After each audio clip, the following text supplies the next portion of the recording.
Art Suggs, thank you so much. Here's hoping.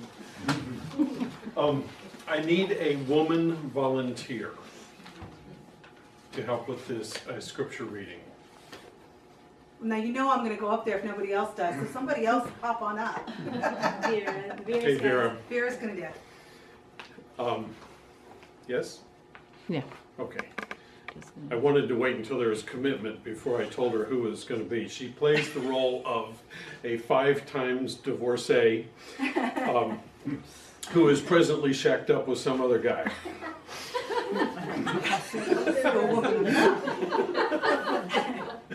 And then Rick naturally will play the role of Jesus. So, come on up. Just make sure everybody's in here.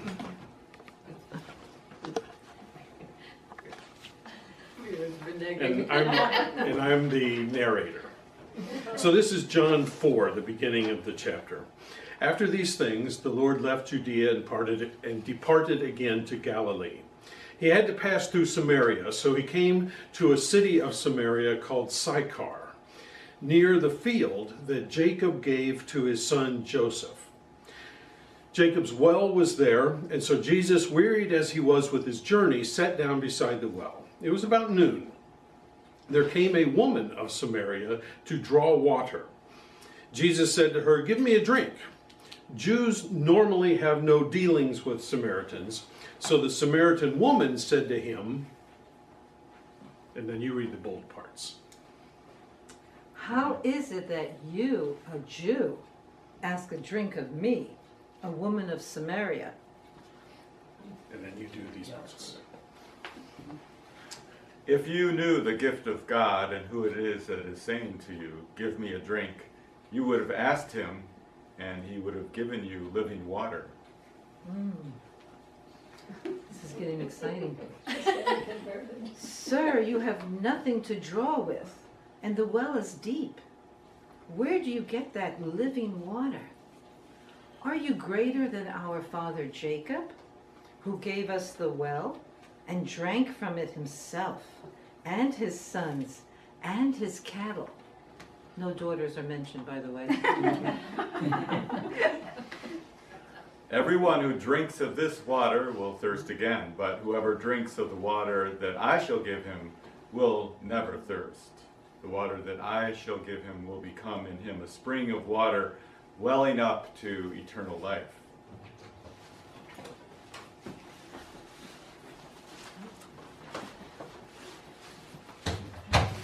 Sir, give me this water, that I may not thirst, nor come here to draw.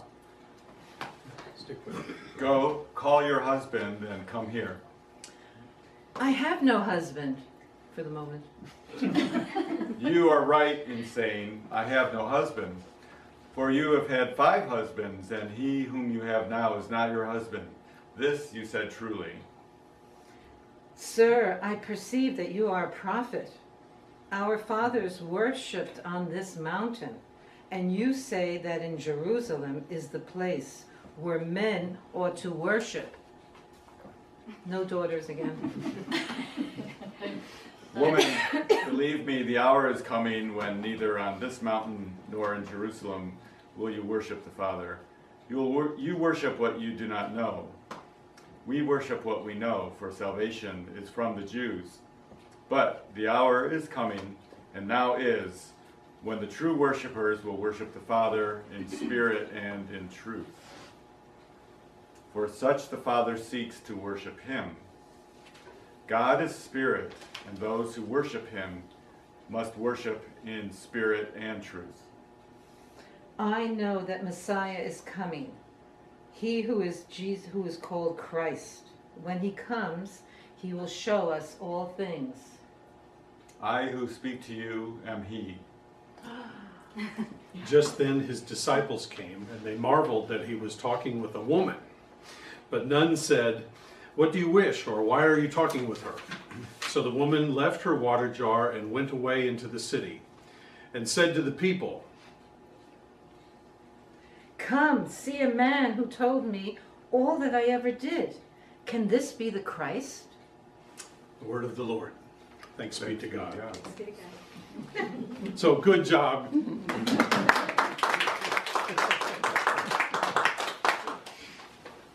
So you may have noticed daughters weren't mentioned. Really? Or women.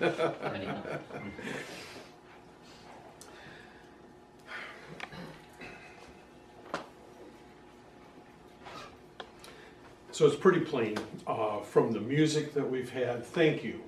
You outdid yourself, Serena, today. That song that you wrote and then the one that you found, because I emailed the topic, which you probably all saw in your own emails on it. So thank you. So this notion of water being symbolic of the soul or of divinity, of the spirit, is very old. As a deer pants for the water brooks, so my soul pants for thee, O God. My soul thirsts for God, for the living God. That's Psalm 42. O God, thou art my God, I shall seek thee earnestly. My soul thirsts for thee, my flesh yearns for thee, as in a dry and weary land where there is no water. That's Psalm 63. For I will pour out water on a thirsty land, and streams on the dry ground.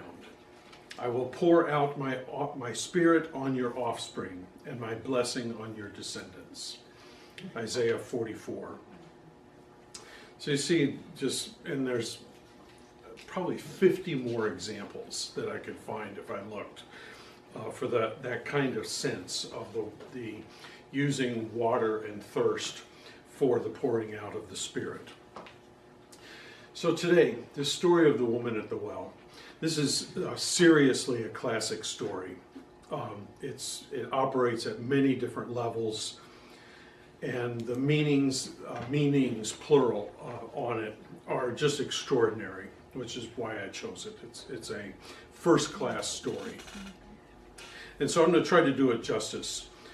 Some Bible study kind of stuff first. The place, the name of the place is Shechem, which is Hebrew for shoulder. So I'm not exactly sure if that has any significance at all, but that's what it means. It was fought for and won by Jacob from the Amorites. So if you remember some of those Old Testament stories of the Amorites and the Jebusites and the Hittites and the Perizzites and all those guys there. So he won it in that battle. And it was a favorite of his. And then he gave it to his favorite son, Joseph, right prior to Jacob dying. His most precious gift that he gave to his favorite son. It's the place where Jacob wrestled with the angels.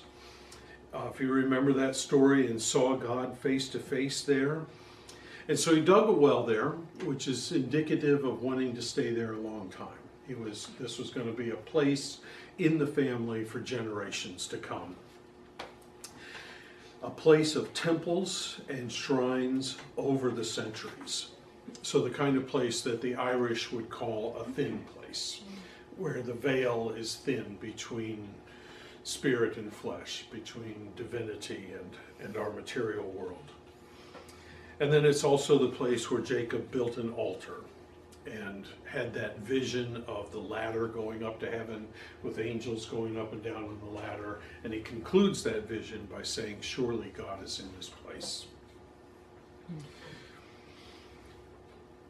And then also this story is only found in the Gospel of John. For some reason it's not in any of the other Gospels. So I'm going to try to interpret this in the story, in the style rather, of a man by the name of Origen. He was in the 2nd century.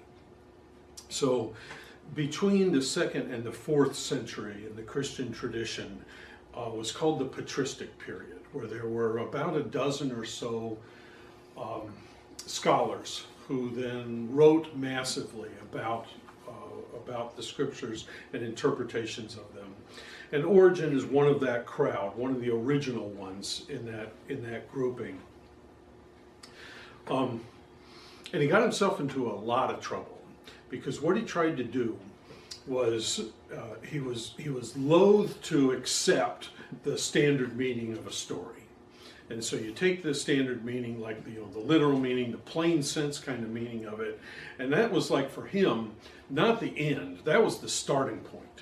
And he wanted to always find eternal, Jungian, archetypal kind of lessons out of each and every story. And it's just like, it seemed seriously weird to a lot of the people at the time, enough to where he got himself into lots of trouble. And then finally he codified his method. He said there's flesh, soul, and spirit. The flesh interpretation is the plain one, the literal one. The soul interpretation is more like the moral or the ethical understanding of a story. And it's just like that's the springboard from which you get to the spiritual meaning of it, which for him was that archetypal, Jungian, eternal spiritual message of a story. So for example, the first level is that you have a woman, and Jesus is talking to her alone, which in that culture at that time, basically, you just don't do. You just don't do it. And so it's already sort of strange. And then to make matters more strange, to make it worse, actually, was, okay, she's also a Samaritan. And they didn't like each other at all, the Jews and the Samaritans. And then if that's not bad enough, she's single. And she's a divorcee. So all of those things were like making this a really difficult situation, to the point to where she's the one who says, how is it that you, a Jew, have any dealings with me as a Samaritan? Jesus didn't say that, she did, recognizing that this kind of thing just doesn't happen. Okay, so that's at one level. Next level, is there a moral or ethical lesson to be found in this? And the one I'd point out, there's more than one on it, but the one I'd point out is that we know from the story of the Good Samaritan, one of the results of that story is the notion of neighbor. You know, who's proving to be neighbor, and sort of made in the what's the name of the guy who had the children's show? Mr. Rogers. In the Mr. Rogers sense, using it as a broad sense, a biblical sense of our relationship to one another, regardless of any distinctions or differences that we have between each other. And so one thing you could say here is that he's treating her neighborly, despite all the reasons not to, treating her neighborly and giving her actually what she deserved as just simply a child of God. So those are two thoughts on it. You know, the plain sense reading of it, and then at least one moral or ethical side to it. But what's the spiritual side to it? What's the deeper side to it? And here's what I want to offer for you this morning. And there's 6 lessons from this. You don't need all 6. I'm going to give you all 6. You choose which ones connect with you on it. But here they are. And I find this sort of amazing, just the whole of it. So remember that water is symbolic of soul or spirit. You know, I will pour out my spirit, I will pour out like rain, like rivers flowing through the desert. So water is symbolic. So either of the great soul or the particular manifestation of the great soul, which is yours. So lesson number 1 is we all have our own well. We don't need to go to somebody else's well. We all have our own well. This story is archetypal in that it applies to each and to all. We all have one. We can all draw from the great soul merely by lowering our bucket. It is precisely the same teaching as the kingdom of heaven is within you. It is precisely the same teaching as saying that you are a temple. The Spirit dwells within you. 3 ways of saying the same thing. Second lesson. When you go to the well, let me spell out what I mean by going to the well. when there are times when you are in prayer, when there are times when you are in anguish, when there are times when you're hurting for one reason or another, particularly emotionally or mentally. If there's a time when you want to walk in the woods because you need to have clarity of thought, you need to get away from distractions, times when you are at a crossroads in your life and you're not sure which way to go and a decision is looming in front of you, when you go to your well in those kind of times, lesson number 2, expect to see Christ sitting there, right beside it. Maybe Jesus, maybe some other Christed figure. And they will offer you that connection to the great soul, to the living water, to the life that you seek in the form of the pouring out of that water into your desert. Lesson number 3. Let's go back to the plain and literal aspects of the story again for this one. The story is primarily about spiritual thirst. But it's also true that Jesus was thirsty. And look closely in the story at who it is who quenches his thirst. A Samaritan woman. And this is probably one of the deepest lessons of the 6. This is at least one of the hardest ones. This is a lesson that I have tried to learn without success for decades. And that is that do not judge, don't judge the sources of spiritual water God sends you. It very well might be in the form of the most unlikely, the most offensive, the most difficult, the most ironic, the most uncomfortable. Am I right? You bet. That's been my experience. Okay, that was lesson number 3. Number 4. Jesus had this strange talk with the woman about her love life, about her many husbands, and the one she has now isn't the real husband. What's all that about? Who cares? Well, in ancient Hebrew, as well as in ancient Greek, as well as in many other languages, as well as in English, husband implies power and authority. In animal husbandry, for example, the human has power and authority over the animal. I hasten to add here that I'm not attempting to be sexist, okay? I am actually trying to be the opposite of that. But when this exchange took place, the husband had authority over the woman, clear and simple. But that isn't what the lesson is. That isn't what the story is about. Jesus is instead telling her symbolically that there is no master of her house. There is no master of her life, that she is a divided person in her thoughts, in her spirit, and in her soul, and that dividedness, that lack of singleness of purpose, dissipates her, weakens her, resulting in her thirst. Number 5. So Jesus answered her, if you knew the gift of God, and who it is who is saying to you, give me a drink, you would have asked him, and he would have given you living water. This 5th lesson is the simplest, but perhaps also the hardest. And that is, you need to ask. Because our thoughts waver. Our thoughts go something like this. You know, that water sure would be nice, but then again, it may come with a price, maybe some commitment or something. But I sure would like to have some, but I'm not sure, and maybe I better not. Geez, I don't know. That's what our thoughts do. Back and forth, back and forth. But to ask, to verbalize, to say it, declares our intention, and in so doing, unleashes the powers of heaven to respond.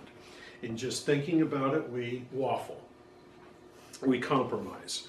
But when we ask, we set our mind, we set our spirit, and we in effect say to God that this is the desire of my heart. And our parental, loving, creative God of all richness and wisdom gets to work. The final lesson, number 6. This took place at noon, in the heat of the day. The sun glaring down in that arid climate surrounded by deserts. And so yes, Jesus was thirsty, probably really thirsty. And so was the woman in a different way.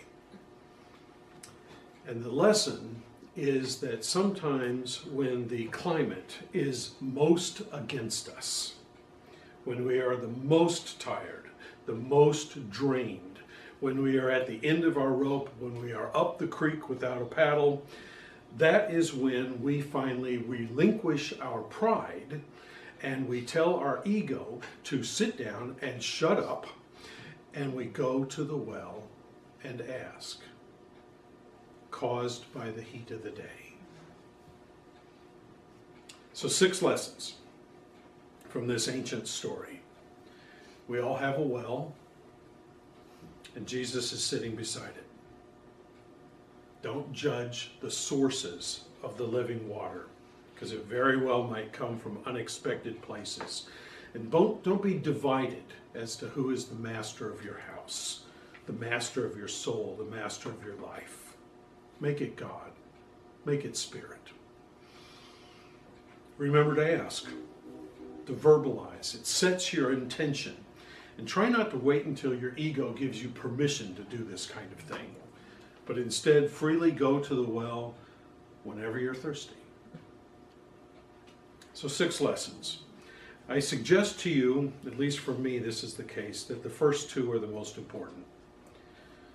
That through whatever spiritual discipline is the most comfortable for you, meditation, prayer, journal writing, whatever, chanting, go to your well. And remember that everyone has access to the spring of living water. And finally, expect to find your spiritual master sitting there, willing to give you that which you need the most. The Persian poet Kabir once said, "Why run around sprinkling holy water? There is an ocean inside you, and when you're ready, you will drink." Amen.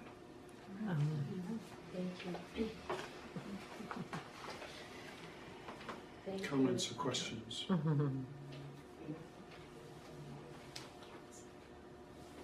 None today? That hit the nail right on the head. That's a good. Yeah. I guess the one thing that came up for me listening to the story about the gender thing is that I noticed Jesus. you had a problem with that. Yeah, I do. I do. So it's a focus. So Jesus, the man, spoke to the woman, and he was alone with her, and he was willing to speak directly to her. And so for me, that showed that Jesus didn't have a gender issue. He was willing to see the equality of the woman in front of him, even if she was even a Samaritan, which was another equality issue. But he was able to totally go over that, connect with her, get into a deep discussion with her, and that to me was also showing the freedom of the whole gender issue with Jesus. I would hope so anyway, yeah. Because he did go beyond appearances all the time, regardless of whether it's men or women. Yeah. On it. Thank you. Jerry? I was going to comment about when you're talking about the 3 levels of each of the narratives in the Bible. Our founder in Unity, Charles Fillmore, also did that. He has a metaphysical Bible where he interprets it. Exactly, And yes. it's the metaphysical interpretation that Charles Fillmore offers, what you call spiritual. And it also goes back to the ancient Hebrew traditions too, that they had the word, and then they had the Talmud, and then the understanding Right. of all of it. Right. So it's always been that way, and well, when we're instructed to worship in spirit and truth, what they're talking about is uncovering the layers of each narrative in the story. Yeah. I mean, Charles Fillmore even goes as far to say that each character mentioned in the Bible is just a different aspect and facet of your individual self. So, yeah. It's exactly the same thing in Yeah. dream interpretation. I just wanted to bring that up because it is a unity service. Good job. Yeah, Rick? Yeah, wonderful message today. The lesson number 2 really hit me between the eyes. Because I never thought about that before. When I go into my well, expect the Christ to be there. And that really made me sit up straight and realize, oh, that's got my attention and brought it to a focus. And I have a question about, I noticed in the reading, the Samaritan woman makes reference to Jacob. I think she says our father Jacob. Mm-hmm. So what's the connection between the Samaritans and Jacob? Oh, the Samaritans were still, I'll word it this way, Jewish. Oh, Where they weren't full-blooded Jews. The whole problem was that they had married other races, other nations, mostly the Assyrians. And so the criticism of them is that they're all half-breeds.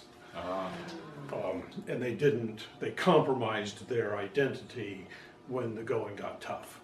And those who didn't compromise lorded it over them and hated them for it. So Samaria is to the north.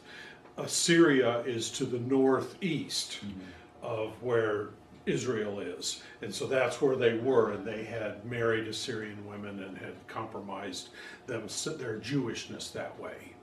Half-breeds was the insult that they would use for them. I'm Yeah. curious, you just a few minutes ago alluded to dream interpretation, making a connection. Could you say a little more about that? Well, Briefly, and we'll let this be the last comment so that we can Okay. close on Yeah. time. okay. Yeah. It's just one of the standard operating procedures on dream interpretation is that the characters are all, you made them all up in your mind. You know, they're all, Yeah. and so when you look at each character, don't think of them as different people, but different aspects of you, who's Oh, their creator in your Yeah. mind. So, have you Thank you. done those kind I've of heard things that before? Okay. It gives an explanation sometimes about your concerns and your, So whatever the conflict or the tension, Yeah. protagonist, antagonist, that's your light and dark side, for example, Okay. in it. Okay, thank you. Thank you so much.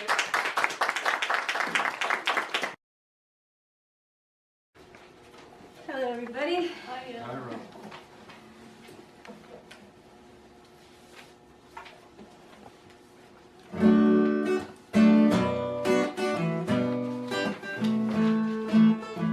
Why did they marvel when Jesus spoke to the Samaritan woman?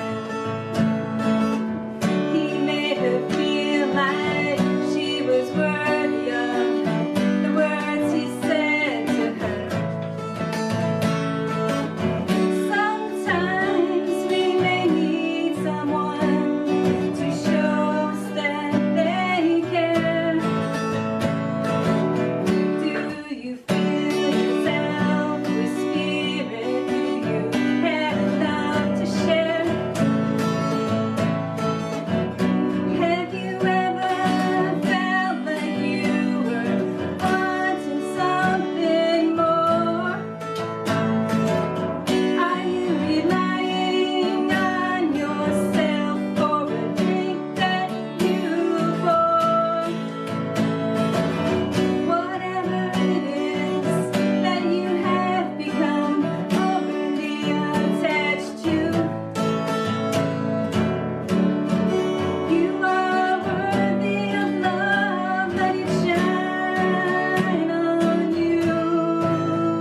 Beautiful prose. Thank you.